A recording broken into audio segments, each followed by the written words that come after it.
Salut à tous, j'espère que vous êtes en forme. Nous sommes ensemble pendant 26 minutes pour passer en revue toute l'actualité automobile. Et pour un kilomètre 12 un petit peu spécial. Et oui, aujourd'hui, nous sommes à Drôme. Sur le circuit de l'Ouest parisien, une piste de plus de 2 km, l'occasion de montrer à Patrice qui est le meilleur pilote. À mon avis, tu peux perdre facilement ton sang-froid quand tu verras nos deux bombes, Lavinia Birladeanu et Jerry Darmani, et Tonya Kissinger, comédienne actuellement au théâtre, qui vont la tester cette voiture. Et non, moi j'ai un sang-froid à toute épreuve, vous le savez, ça oui. Je vais pouvoir aller comme ça, garder les idées bien claires, et notamment le concept car Citroën DS5, le championnat de France GT, sans oublier la Kia Picanto. Et on commence sans plus tarder, je ne vous le cache pas, comme d'habitude, comme chaque semaine, par l'insolite de la semaine.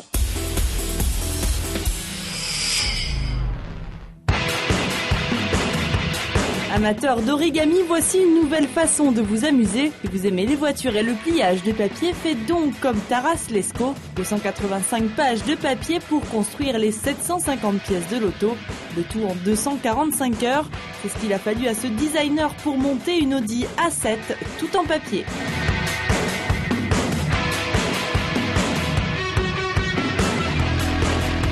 Well, can't you see what happened? Can't you see what's changed? You know the thing that innocent was the icing on the cake.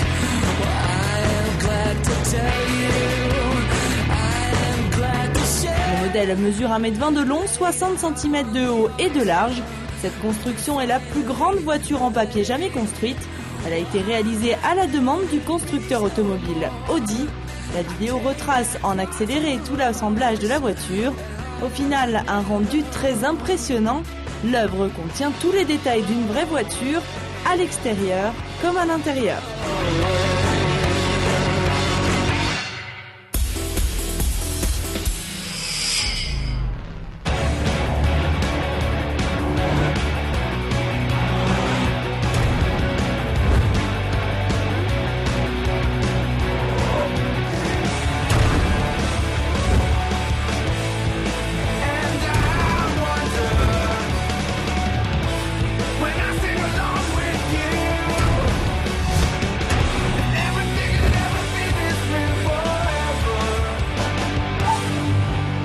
Allez, comme promis, on a rejoint Xavier Pompidou, pilote émérite du RG 512 Racing Team, notamment deux fois deuxième aux 24 heures du Mans. Alors, la semaine dernière, Xavier, c'est vrai que tu t'es un petit peu raconté avec Bataille Fontaine, tu les as coachés, en plus ici, on sait qu'ils sont bons joueurs et tout, mais là, on va voir comment tu vas te débrouiller. Regarde, je te présente aux invités aujourd'hui, Lavinia Birladeanu et Tonya Kissinger, voilà, ces deux invités. On va voir si tu vas perdre tes moyens ou pas. Ouais, voilà. Tout de suite, on se la raconte un petit peu. Ouais, mais tu sais quoi ? Tu sais quoi ? Je vais te laisser. Je te laisse. Tu te débrouilles.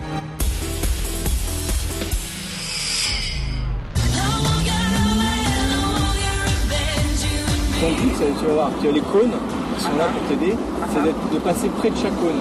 Et quand tu as vu un cône, il faut que tu sois déjà en train de regarder celui d'après. Donc...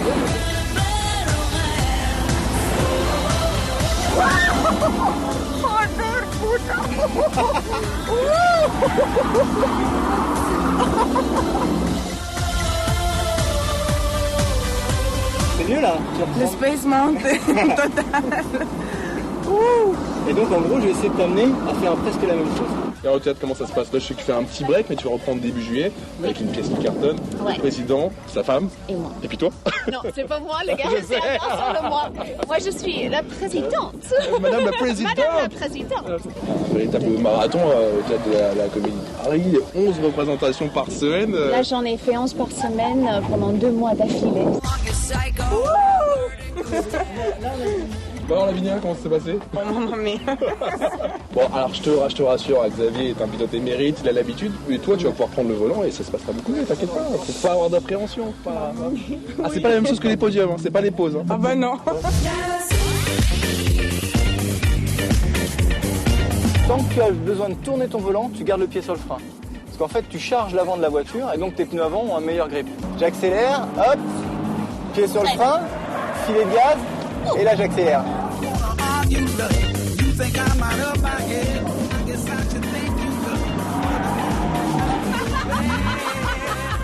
La caméra, hein, c'est pas efficace du tout.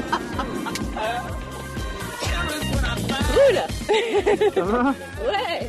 Bon, mesdemoiselles, c'était que la phase 1, maintenant c'est la phase 2, ça va être la phase D'accord. apprentissage. Et c'est la phase c'est moi qui peur maintenant. Voilà, c'est ça. Ouais, Allez, on a voilà. peur, ouais.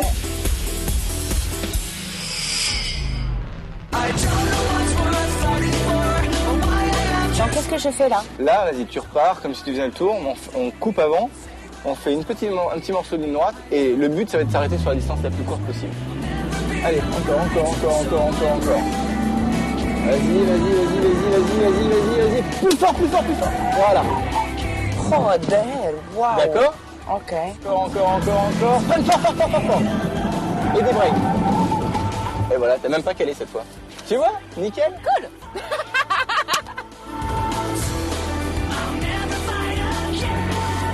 Toujours là, toi, hein.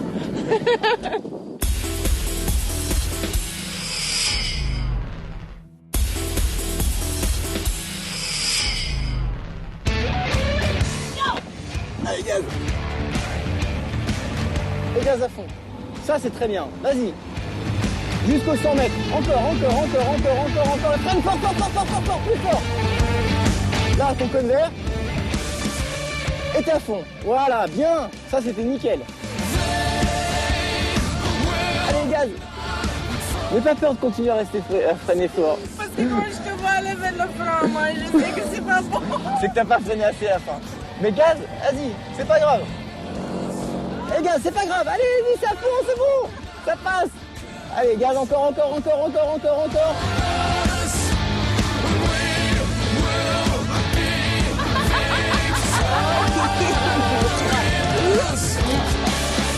Prêt pour le chrono.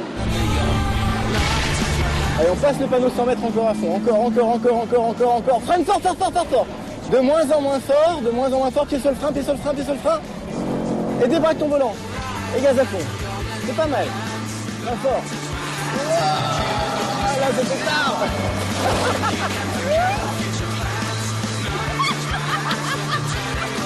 Allez, encore. Freine fort. De moins en moins fort. Braque bien ton volant maintenant. Filet de gaz et t'es à fond. Allez. Wow.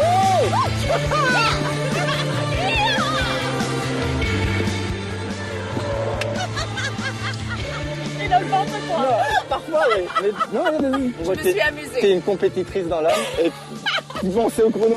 Ah, je vais y aller. Plus, ouais. Ah bah merci. Je me suis amusée, mais j'ai perdu beaucoup de temps. Allez. Juste là, que je respire parce que... Il a eu peur avec moi. Bon, les filles, vous savez qui a gagné? Topissimo. C'est bien. Super. Vous savez qui a gagné? Non, qui? Eh ben, pour une fois, c'est moi. Non.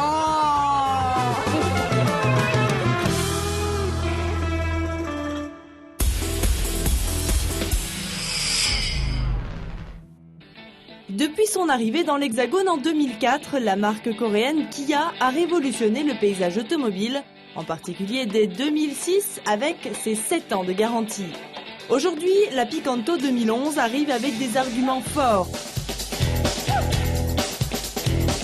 C'est vrai que la Picanto change beaucoup. Fini la face avant avec des yeux globuleux. On passe dans un style beaucoup plus classique et proche du SUV Sportage, avec ici une face très plate, un capot là aussi très plat. Par contre, ce qui change aussi, ce sont les pare-chocs, eux, qui sont peints et pas forcément faits pour les âges urbains.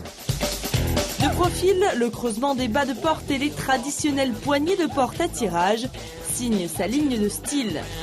L'arrière audacieux reçoit un béquet sur toute la gamme, ainsi que des feux à LED. Côté coffre, on se réjouit des 27% d'augmentation. Il atteint ainsi 200 litres, un des plus grands du segment. Avec bien entendu la banquette rabattable 1/3 qui libère un plancher plat. À bord, c'est vrai que même si c'est plutôt low cost, la Picanto est bien pensée. On le voit ici, le design est partout avec ce liseré sur le tableau de bord. Le volant est à 2 branches, donc c'est quand même là aussi assez original. Et puis à bord, il manque rien. Donc globalement, c'est vrai que cette Picanto, même si elle est bas de gamme, elle est bien pensée. Les sièges confortables maintiennent bien, la finition et la qualité perçue progressent nettement.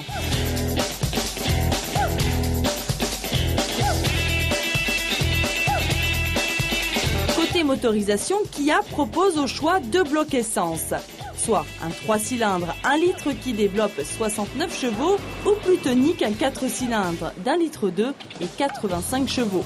La direction, quant à elle, vous assure des trajectoires saines, d'autant que dans son rôle de voiture des villes, sa performante assistance vous simplifiera la vie au moment de se garer. À bord, on est bien installé.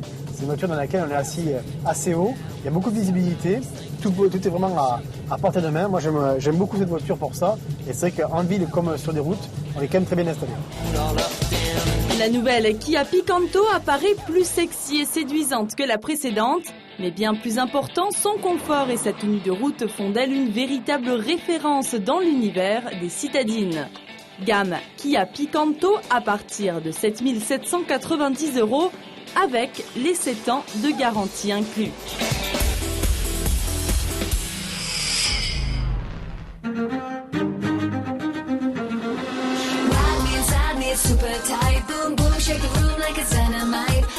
Jeanne, ça me rassure pas trop là, comme ça, de te savoir au volant d'un bolide. Tu veux pas changer? On vient de voir la petite Kia Picanto, non? Non, moi il n'y a pas photo. Non, en plus je suis pote maintenant avec les propriétaires du circuit qui m'ont dit écoute, ma petite Anne, tu peux revenir quand tu veux. Tu vois. Ouais, bah justement, ça me rassure pas parce que bon, alors c'est vrai que notre collaboration n'a pas toujours été facile. Il y a eu des moments, allez, pour le moins difficiles. T'as quand même ton petit caractère, faut quand même pouvoir te supporter. Mais au final, j'avoue, je me suis habitué. Je me suis habitué et je te. T'as fini, c'est bon? Ouais. Non, bah tu sais quoi, tu m'énerves. On va faire un tour du côté du championnat de France GT parce que là tu commences sérieux, tu vois. Mais...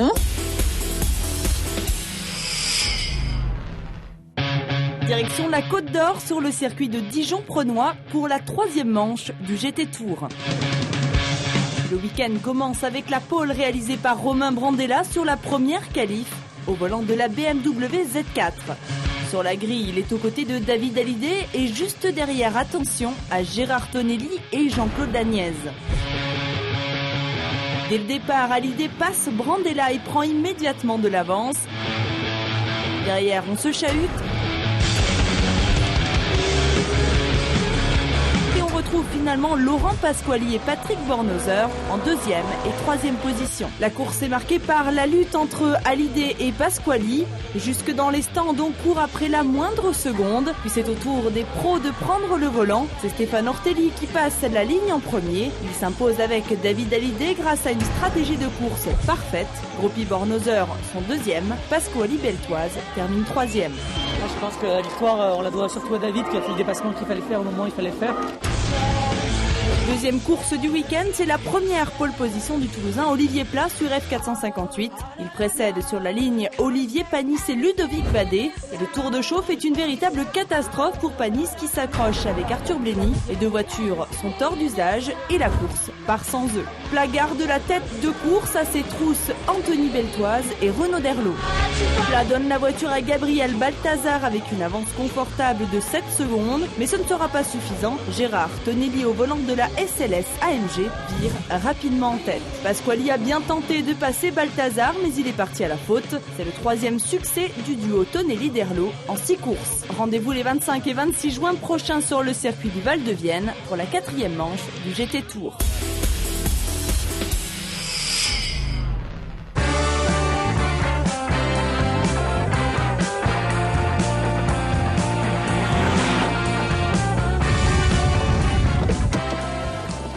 Bah merci.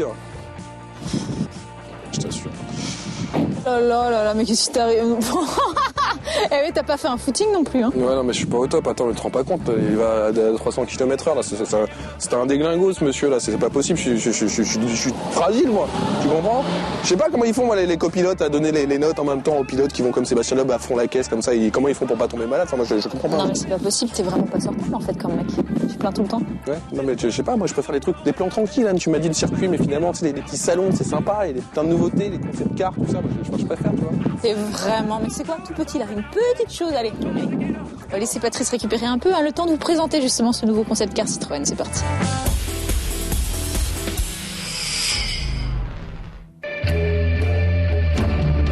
La Citroën DS5 s'inspire du concept car, ces sport lounge découverts lors du salon de Francfort 2005. Son objectif, aller encore plus loin avec une voiture commercialisée.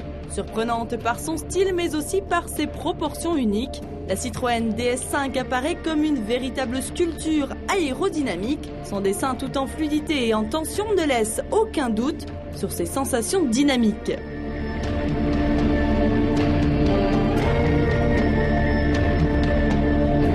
Regard, sa face avant affirme une forte personnalité et son appartenance à la ligne DS. Il suffit de voir l'entrée d'air généreuse associée à la large calandre chromée. Cette dernière intègre les chevrons qui signent l'ADN de la marque. Quant aux deux lettres, symbole de la ligne DS, elles dominent fièrement l'ensemble. Le regard acéré se pare d'une signature lumineuse à LED à l'image de la DS3 et de la DS4.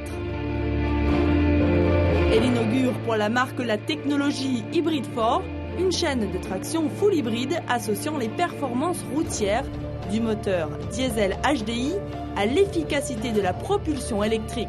Assurément un hybride plaisir qui offre des sensations de conduite énergisante, 200 chevaux, 4 roues motrices, roulage urbain électrique, fonction boost à l'accélération et des émissions de CO2 très réduites avec 99 grammes par kilomètre. Commercialisée fin 2011, la Citroën DS5 constitue une nouvelle étape dans le développement de la ligne DS.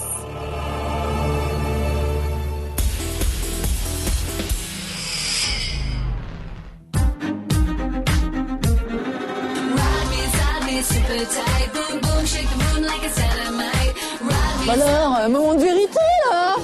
Oui, quoi? Qu'est-ce qu'il y a? Mais comment ça, quoi? Qu'est-ce qu'il y a? Attends, c'est le moment de vérité. On veut savoir qui est le meilleur pilote entre Anne et moi. Même si c'est vrai qu'il n'y a pas un énorme suspense, franchement. C'est vrai qu'il n'y a pas trop de photos, t'as raison. C'est pas toi. Non mais attends, mais c'est un scandale. Attends, elle a raté 2 virages, elle a fait 5 têtes à queue et tout. Non mais on le dira à personne, mais c'est pas grave. Ça c'est pas du favoritisme, c'est pas grave. Moi je vais me consoler avec le nouveau jeu vidéo Ridge Racer 2. C'est parti. Hey.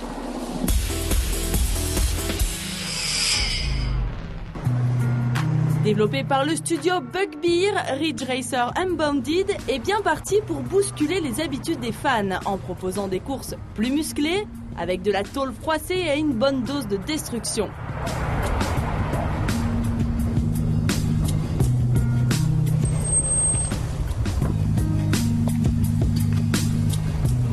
Beaucoup plus occidentalisé dans l'esprit, cet épisode devrait s'écarter des pistes balisées jusqu'à présent par l'éditeur japonais. Après 18 années de gentilles courses de drift, il fallait bien que la série devienne majeure un jour. Placée sous le slogan « Piloter, détruire, dominer », la nouvelle optique semble clairement rouler sur les plates-bandes de Need for Speed.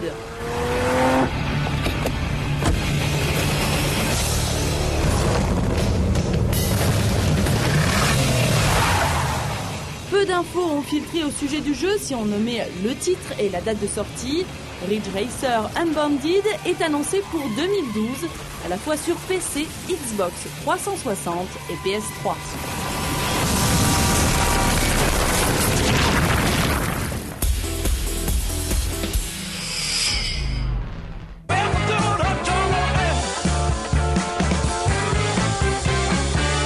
Non mais les filles, là, Xavier le pilote, il est bien sympa, mais moi je peux vous donner des vrais conseils. Je dérange peut-être. C'est vrai que vous entendez les mots là? Bah écoute, non, mais tu sais, moi j'en ai marre de ce métier. C'est un métier vraiment trop difficile. Tu vois, il fait beau. Je vais que 2 magnifiques nanas. Je dérange. J'en ai marre. Est-ce que je dérange? Un petit peu. Je dérange. Oui, quand même, c'est pas grave. Je vais envoyer l'image de la semaine. Oui, tu termines l'émission? Allez. Salut. Allez, salut. Merci. Au revoir.